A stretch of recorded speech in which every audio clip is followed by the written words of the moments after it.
ചേട്ടാ നമസ്കാരം. നമസ്കാരം.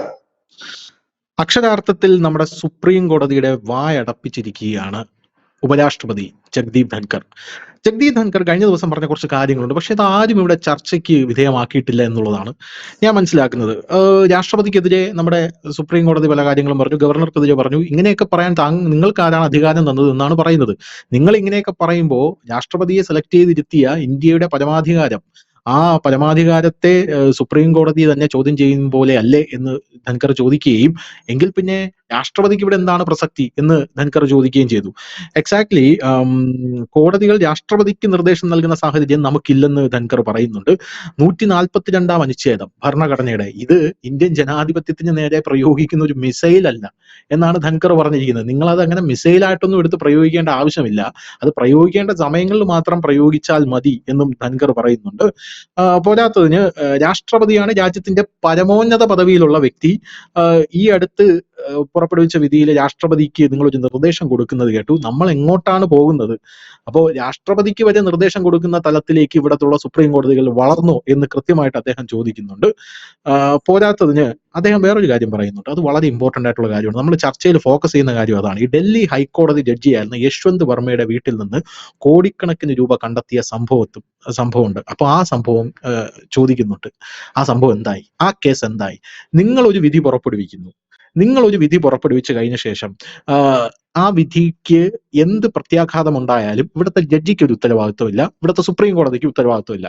ഉത്തരവാദിത്വം ഇവിടുത്തെ പാർലമെന്റിനും ഇവിടുത്തെ ഭരണാധികാരികൾക്കുമാണ്. പക്ഷെ പാർലമെന്റ് പാസ്സാക്കുന്ന ഒരു നിയമം അത് പുറത്തേക്ക് വരുമ്പോൾ ആ നിയമത്തിൽ ഉണ്ടാകാവുന്ന പ്രത്യാഘാതങ്ങൾ കൂടെ, അതിന്റെ ഉത്തരവാദിത്വം കൂടെ പാർലമെന്റ് ഏറ്റെടുക്കണം. നിങ്ങളൊരു വിധി പുറപ്പെടുവിക്കുമ്പോൾ നിങ്ങൾക്ക് അതിന്റെ പ്രത്യാഘാതമൊന്നുമില്ല, ഒന്നാമത്തെ കാര്യം. രണ്ടാമത്തെ കാര്യം, ഈ ജഡ്ജിയുടെ കേസ്, ഈ അന്വേഷണം, നിങ്ങൾ ഈ പുതിയ ഈ ജഡ്ജിയുടെ വീട്ടിൽ നിന്ന് കത്തിക്കരുന്ന രീതിയിൽ നോട്ടുകെട്ടുകൾ കണ്ടെടുത്ത ആ ജഡ്ജിയുടെ ആ അന്വേഷണം ജുഡീഷ്യറിയുടെ പരിധിയിൽ വരുന്ന രീതിയിലല്ല കോടതി നടത്തുന്നത് എന്നുള്ള സുപ്രധാനമായിട്ടുള്ള കാര്യമാണ് പറഞ്ഞിരിക്കുന്നത് ഇദ്ദേഹം. ഭരണഘടനയുടെ അടിസ്ഥാനത്തിലല്ല സമിതി രൂപീകരിച്ചിരിക്കുന്നത്, പാർലമെന്റ് പാസ്സാക്കിയ ഏതെങ്കിലും നിയമത്തിന്റെ അടിസ്ഥാനത്തിലുമല്ല. അതെന്താണ്? അതായത് പാർലമെന്റ് പാസ്സാക്കുന്ന നിയമങ്ങൾ ജുഡീഷ്യറി ഒന്നും സുപ്രീം കോടതി ജഡ്ജിമാർക്ക് ബാധകമല്ലേ, അല്ലെങ്കിൽ രാജ്യത്തെ വേറൊരു ജഡ്ജിമാർക്കും ബാധകമല്ലേ? ജഡ്ജിമാർക്ക് പ്രതിരോധ ശേഷിയുണ്ടോ എന്ന സൂപ്പർ ചോദ്യം ഇന്നലെ സുപ്രീം കോടതിയോട് ഇദ്ദേഹം ചോദിച്ചിട്ടുണ്ട്. സത്യം പറഞ്ഞ സുപ്രീം കോടതിക്ക് ഇതിന് മറുപടി ഇല്ല എന്നുള്ളത് തന്നെ നമുക്ക് പ്രാഥമിക ഘട്ടത്തിൽ പറയേണ്ടി വരും. യഥാർത്ഥത്തിൽ നമ്മുടെ ഒരു ഉപരാഷ്ട്രപതി, നേരത്തെ നമുക്കറിയാം നമ്മുടെ ഗവർണർ ആർലേക്കർ സുപ്രീം കോടതിക്കെതിരെ വടിയെടുക്കുന്നത് നമ്മൾ കണ്ടു. ഇപ്പൊ ഉപരാഷ്ട്രപതി വടിയെടുക്കുന്നത് നമ്മൾ കണ്ടു. ഇനി രാഷ്ട്രപതി കൂടെ പറയാനുള്ളൂ, രാഷ്ട്രപതി അത് ഒരിക്കലും പറയുമെന്ന് ഞാൻ വിചാരിക്കുന്നില്ല. സത്യം പറഞ്ഞാൽ സുപ്രീം കോടതി ബയസ്ഡ് ആവുന്ന ഒരു കാലഘട്ടത്തിലാണോ നമ്മൾ ജീവിക്കുന്നത്? സുപ്രീം കോടതി എന്താണ്, അവരുടെ അധികാരം ദുർവിനിയോഗം ചെയ്യുന്ന ഒരു കാലഘട്ടത്തിലാണോ നമ്മൾ ജീവിക്കുന്നത് എന്ന് തോന്നിപ്പോകുന്ന രീതിയിലാണ് രാഷ്ട്രപതിയുടെയൊക്കെ ചോദ്യങ്ങൾ കേട്ടാൽ നമുക്ക് കാര്യങ്ങളൊക്കെ ഫ്രെയിം ചെയ്യാൻ പറ്റുന്നത്. അങ്ങനെയാണോ യഥാർത്ഥത്തിൽ ഇവിടെ ഒരു വലിയൊരു ഫൈറ്റിലേക്ക് പോവുകയാണോ കാര്യങ്ങൾ? ഈ കഴിഞ്ഞ കുറെ കാലമായിട്ടുള്ള ചില കോടതി വിധികൾ എന്ന് പറഞ്ഞു കഴിഞ്ഞാൽ എങ്ങനെയാണ് ഇതിലൊക്കെ, കാരണം ഇതിന്റെ ഒരു വരുംവരാഴികൾ നോക്കാതെ ഒരു ഒരു ഓർഡർ അങ്ങ് ഇടുന്ന രീതിയിലാണ്. ഞാൻ ഒന്ന് രണ്ട് ഉദാഹരണങ്ങൾ പറയാം. നമ്മുടെ മണിപ്പൂർ കലാപത്തിന് കാരണം എന്തായിരുന്നു? അവിടുത്തെ ഹൈക്കോടതിയുടെ ഒരു വിധിയിൽ പറയുന്നു, അവിടുത്തെ മെയ്തി സമുദായ അംഗങ്ങൾക്ക് അവരെ SC/ST പട്ടികപ്പെടുത്തണമെന്ന് പറയുന്നു. കാരണം ഇത് കാലങ്ങളോളം മെയ്തി സംഘടനകൾ ആവശ്യപ്പെടുന്നതാണ്. BJP ഉൾപ്പെടെയുള്ള സർക്കാരുകൾ അവരുടെ പ്രകടന പത്രിക, BJP മാത്രമല്ല കോൺഗ്രസും ഒക്കെ അവരുടെ പ്രകടന പത്രിക ഉൾപ്പെടുത്തിയത് ഞങ്ങൾ ജയിച്ചാൽ ആക്കും എന്ന് പറഞ്ഞിട്ടുണ്ട്. പക്ഷെ അവിടെ ഇതുമായി ബന്ധപ്പെട്ട് മെയ്തി സമുദായ സംഘടനകൾ നടത്തിയ കേസുമായി ബന്ധപ്പെട്ട്, ഹർജിയുമായി ബന്ധപ്പെട്ടാണ് അങ്ങനെ ഒരു വിധി അവിടെ പ്രസ്താവിക്കുന്നത്. അതായത് അവരെ കൂടി ഉൾപ്പെടുന്നു. ഇതിനെ തുടർന്നാണ് കുക്കികളുടെ വിദ്യാർത്ഥി സംഘടനകൾ പ്രതിഷേധവുമായിട്ട് രംഗത്തെത്തുന്നതാണ് ആദ്യം ഉണ്ടാകുന്നത്. അവിടെ നിന്നാണ് ആ കലാപം ഉണ്ടായി. ഇപ്പോൾ എനിക്ക് തോന്നുന്നു 1.5 വർഷം കഴിഞ്ഞിരിക്കുന്നു ആ ഒരു കലാപം കൂടിയിരിക്കുന്നു. പിന്നീട് ആ വിധി റദ്ദാക്കുകയാണ് കോടതി തന്നെ. അത് ഇപ്പോഴില്ല, അത് പിന്നീട് നമുക്ക് ആലോചിച്ച് ചെയ്യാം, നേരത്തെ ചെയ്യാവുന്ന ഒരു കാര്യമാണ്. കാരണം ഒരു സംഭരണത്തിനൊക്കെ അത് കൊടുക്കണം, എടുക്കണം എന്നൊക്കെ പറയുമ്പോൾ അതിന്റെ എല്ലാ വശങ്ങളും കൂടി പരിശോധിക്കേണ്ടതായിട്ടുണ്ട്. അപ്പൊ ക്രമസമാധാന നില പരിശോധിക്കേണ്ടതായിട്ടുണ്ട്. സംസ്ഥാന സർക്കാരിനെ കേന്ദ്രത്തിനൊക്കെ കൂടി അതുകൊണ്ടാണല്ലോ കേന്ദ്ര സർക്കാരിനെ നിലപാട് അറിയിക്കാനൊക്കെ ആയിട്ട് കോടതി പറയുന്നത്. കാരണം അവരുടെ കൂടെ നിലപാട് അറിയണമല്ലോ ഇത് എന്താണെന്നും. ഇതൊന്ന്. ഇനി മറ്റൊന്ന്, ഈ ധൻകർ പറഞ്ഞത് 101% ശരിയാണ്. അദ്ദേഹത്തിന് മാത്രമേ ഇത് ഇത്രയും കൃത്യമായിട്ട് പറയാൻ കഴിയൂ. കാരണം അദ്ദേഹം ഒരു ക്രിമിനൽ അഭിഭാഷകനാണ്. രണ്ടാമത്തെ കാര്യം, ഇന്ത്യയിലെ ഏറ്റവും പരമോന്നതമായ വ്യക്തിയാണ്, ഉപരാഷ്ട്രപതിയാണ്. നമ്മുടെ രാഷ്ട്രപതിമാർ അങ്ങനെ ഇങ്ങനെയുള്ള സംസാരിക്കാറില്ല. പക്ഷെ ഉപരാഷ്ട്രപതി കൃത്യമായി തന്നെ അത് പറഞ്ഞിട്ടുണ്ട്. രഞ്ജൻ ഗൊഗോയുടെ കേസ് തന്നെ എടുത്തു കഴിഞ്ഞാല് പശ്ചിമ ബംഗാൾ അദ്ദേഹം ചീഫ് ജസ്റ്റിസ് ആണ് സുപ്രീം കോടതി, ബംഗാളുകാരനാണ്. അദ്ദേഹത്തിന്റെ സഹപ്രവർത്തകരെ പീഡിപ്പിച്ചു എന്നൊരു കേസ് വന്നു. അന്ന് ഈ കോടതികൾ ചെയ്ത കാര്യം, മാധ്യമങ്ങളിൽ ഈ പറയുന്ന വ്യക്തിയുടെ ചിത്രമോ വാർത്തയോ നൽകാൻ പാടില്ല എന്നാണ് ഒരു തിട്ടൂര് ഇറക്കിയത് ഈ കോടതികൾ. നമുക്കറിയാം, നമ്മൾ വാർത്തകൾ വരുമ്പോ എല്ലാ വാർത്തകളും നമ്മൾ കൊടുക്കാറുണ്ട്, എല്ലാം ചെറിയ പീഡനമായാലും രാഷ്ട്രീയക്കാരുടെ അപ്പോഴൊന്നും പറയാത്ത കോടതിയാണ് അന്ന് പറഞ്ഞത് ഈ വ്യക്തിയുടെ ചിത്രങ്ങളോ ഇല്ലെങ്കിൽ വാർത്തകളോ കൊടുക്കാൻ പാടില്ല. ഒടുവിൽ പാർലമെന്റിൽ വെച്ച് ഇംപീച്ച് ചെയ്യപ്പെടുകയായിരുന്നു എന്നാണ് എനിക്ക് മനസ്സിലാക്കാൻ പറ്റുന്നത്. ഇംപീച്ച് ചെയ്യുകയായിരുന്നു അദ്ദേഹം. ഇത് മറ്റൊരു വിധിയാണ്. അങ്ങനെ തോന്നുംപടി വിധികൾ പറയുകയും, ഇതിപ്പോ നമ്മൾ ഒരു വിധിക്കെതിരെ അല്ല, വിധിയല്ല പ്രശ്നം, വിധി അതിന്റെ വഴിക്ക് തന്നെ പോകും, കാരണം അത് നിയമമാണ്, നിയമപരമായി തന്നെ പോകും. പക്ഷെ ചില അധികാരങ്ങൾ സുപ്രീം കോടതിക്കുണ്ട്. അതിനകത്ത് ഒന്നാണ് നേരത്തെ തന്നെ സൂചിപ്പിച്ച ആർട്ടിക്കിൾ 142 എന്ന് പറയുന്നത്. ആ അധികാരം എവിടെയൊക്കെയാണെന്ന് ചോദിച്ചാൽ ഈ ഹാജർ ഉറപ്പിക്കുന്നതിന് വേണ്ടി നമുക്കത് ഉപയോഗിക്കാം. കാരണം പാർലമെന്റ് നിരന്തരമായിട്ട് പിരിയുക ഇല്ലെങ്കിൽ അത് നിരന്തരം നടക്കാതെ വന്നാൽ ഒരുപക്ഷെ കോടതിക്ക് വേണമെങ്കിൽ സുപ്രീം കോടതിക്ക് ഇടപെട്ടിട്ട് പറയാം എല്ലാം ഹാജരായേ പറ്റൂ എന്നൊരു വിധി പ്രഖ്യാപിക്കാൻ പറ്റും. മറ്റൊന്ന്, ഈ ഒരു കേസ് തീർക്കുന്നതിന് വേണ്ടിയിട്ട് രേഖകളും മറ്റും ഹാജരാക്കുന്നതിന് വേണ്ടിയിട്ട് കോടതിക്കൊരു ഈ 142 ആ ഒരു വിവേചനാധികാരം, ഒരു പ്രത്യേക അധികാരം കൃത്യമായിട്ട് കൊണ്ട് തന്നേ പറ്റൂ എന്നൊരു വിധി അവർക്ക് പുറപ്പെട്ടു. അതിനപ്പുറത്തേക്ക് രാഷ്ട്രപതിയെയും മറ്റുമൊക്കെ നിയന്ത്രിക്കുന്ന തരത്തിലേക്ക് പോകാനൊരു എന്താണ് അതിന്റെ ഉദ്ദേശം എന്ന് അറിയില്ല. അത് ഒരു വലിയ രസകരമായി തന്നെ തോന്നുന്നുണ്ട്. കാരണം വിചിത്രമായിട്ടാണ് ചിലർ പെരുമാറുന്നത്. ഇതിന്റെ കേസുകളും ഇപ്പൊ ഈ പറഞ്ഞ ദില്ലിയിലെ അവിടുത്തെ ജസ്റ്റിസിന്റെ വീട്ടിൽ നിന്ന് കത്തിക്കറി നോട്ടുകൾ കിട്ടി. ഒന്നും രണ്ട് നോട്ടുകളാണ് കിട്ടിയത്. അതിനുശേഷം അദ്ദേഹത്തെ അലഹബാദ് ഹൈക്കോടതിയിലേക്ക് സ്ഥലം മാറ്റുകയാണ് ചെയ്യുന്നത്. അലഹബാദ് ഹൈക്കോടതിയിൽ അദ്ദേഹം ജോയിൻ ചെയ്തില്ല എന്നാണ് തോന്നുന്നത്. അത് വലിയ പ്രതിഷേധമൊക്കെ വന്നു അതിനകത്ത്. ആ കേസ് ഞങ്ങൾ അന്വേഷിച്ചോളാം എന്ന് കോടതി തന്നെയാണ് അന്വേഷിക്കുന്നത്. ഞങ്ങൾ അന്വേഷിച്ച് ഞങ്ങൾ നടപടി എടുത്തോളാം എന്നാണ് പറയുന്നത്. അതൊരു സെപ്പറേറ്റ് രാജ്യം പോലെ ആണ് പലപ്പോഴും നമുക്ക് തോന്നിയിട്ടുള്ളത്. ഇതിലും വിചിത്രമായ വിധികൾ ഈ അടുത്ത കാലത്ത് വന്നിരുന്നു. അലഹബാദ് ഹൈക്കോടതിയുടെ ജഡ്ജി പറഞ്ഞത് മാറിൽ പിടിക്കുന്നതും പൈജാമയുടെ ചരടഴിക്കുന്നതും ബലാത്സംഗമായിട്ട് പീഡനമായി കണക്കൂട്ടാൻ കഴിയില്ലെന്നാ പറഞ്ഞത്. പിന്നെ എവിടെ പിടിക്കുന്നതാണ് പീഡനം എന്നുള്ള കാര്യം മനസ്സിലാക്കത്തില്ല. എനിക്ക് തോന്നുന്നത് ഒരു സ്ത്രീയെ നോക്കിയാൽ പോലും പീഡനത്തിന്റെ വകുപ്പിൽ വരുന്ന, അല്ലെങ്കിൽ അശ്ലീല സന്ദേശമോ പറയുന്നത് പോലെ പീഡനത്തിൽ വരുന്ന ഈ കാലഘട്ടത്തിൽ ഒരു പെൺകുട്ടിയുടെ മാറിടത്തിൽ പിടിച്ചാലും അവളുടെ പൈജാമയുടെ ചരടഴിച്ചാലും അത് പീഡനമല്ല, അതിനെ കണക്ക് കൂട്ടാൻ കഴിയില്ല എന്ന് പറയും. ഒരു ജഡ്ജി പറഞ്ഞിരിക്കുന്നത് ഈ സ്ത്രീകളുടെ വസ്ത്രധാരണമാണ് ഇതിനൊക്കെ പ്രകോപിക്കുന്നത്, ഇതിനുവേണ്ടി പീഡനത്തിന് പ്രകോപിക്കുന്ന സ്ത്രീകളാണ് എന്ന് പറഞ്ഞു. അങ്ങനെ വിചിത്രമായി ഒരു വിധികൾ വരാറുണ്ട്. നമുക്കറിയാം, കുറച്ചു നാൾക്ക് മുമ്പ് കർണൻ എന്ന് പറയുന്നത് മദ്രാസ് ഹൈക്കോടതിയുടെ ചീഫ് ജസ്റ്റിസ് ഉണ്ടായിരുന്നു. അദ്ദേഹം ചെയ്ത കൂട്ടിയ കാര്യങ്ങൾ അറിയാം. ഇതിൽ നിന്ന് നീക്കം ചെയ്യുകയും മറ്റുള്ള കാര്യങ്ങളിലേക്ക് കടക്കുകയും ചെയ്തു. അപ്പോ ഇപ്പൊ ഒരു കേസുമായി ബന്ധപ്പെട്ട് അനുകൂലമോ പ്രതികൂലമായ വിധി വരും. അത് സ്വാഭാവികമായ വിധിയാണ്, സ്വാഭാവികമായ വിധി.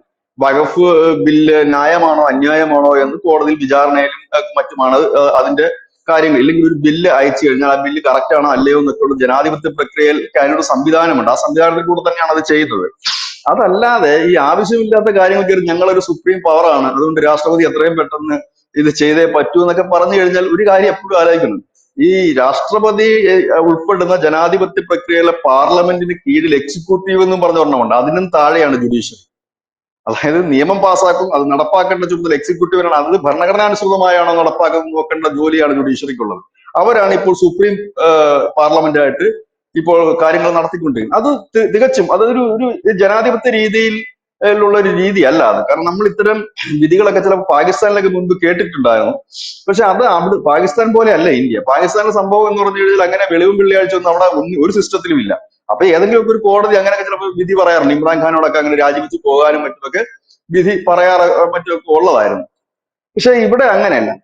നമ്മുടെ ഒരുപക്ഷെ നമ്മുടെ ഈ ഡിബേറ്റ് കാണുന്നവര് ഒരുപക്ഷെ കരുതും നമ്മൾ ഈ വഖഫിനെതിരെ വിധിയല്ല, കോടതി പറഞ്ഞത് മെയ് 5 മുതൽ കേന്ദ്ര സർക്കാരിന് ദിവസം കൊടുത്തു, അവർക്ക് വിശദീകരിക്കാൻ അവസരം കൊടുത്തു, വാദം തുടരും എന്ന് പറഞ്ഞു. അതുവരെ തൽസ്ഥിതി തുടരണം എന്ന് മാത്രമാണ് കോടതി അഭ്യർത്ഥിച്ചത്, വിധിയല്ല. അത് നിയമപരമായിട്ട് അത് കോടതിയുടെ ഒരു ഭാഗത്ത് നിൽക്കുന്നതാണ്. അങ്ങനെ വിവിധ കേസുകളും അങ്ങനെ തന്നെയാണ്. പക്ഷെ ഇവിടെ അങ്ങനെയല്ല.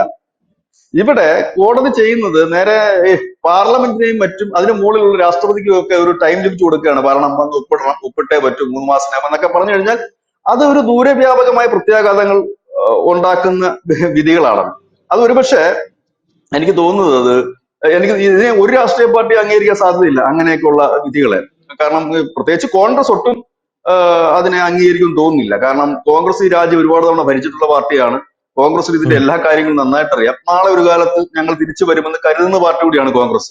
CPM-നോ ഇല്ലെങ്കിൽ RSPക്കോ ഒക്കെ എന്ത് വേണമെങ്കിൽ പറയാം, കേരള കോൺഗ്രസിനൊക്കെ അതൊരു വിഷയമേ അല്ല. പക്ഷെ കോൺഗ്രസ് അത് പറയില്ല എന്ന് തന്നെയാണ് നമ്മൾ കരുതുന്നത്. കാരണം കോൺഗ്രസും ഇതിന്റെ ഈ തിക്തഫലങ്ങൾ അനുഭവിച്ചിട്ടുണ്ട്. പിന്നെ ഇവരൊക്കെ ഈ വിധി പറയുന്നവർ ആലോചിക്കുന്നുണ്ട്, ഇന്ദിരാഗാന്ധിയുടെ ഒരു കാലഘട്ടം ആലോചിച്ച് മനസ്സിലാകും കാര്യങ്ങളൊക്കെ എങ്ങനെയാ പോയിക്കൊണ്ടിരുന്നത് എന്നുള്ളത്.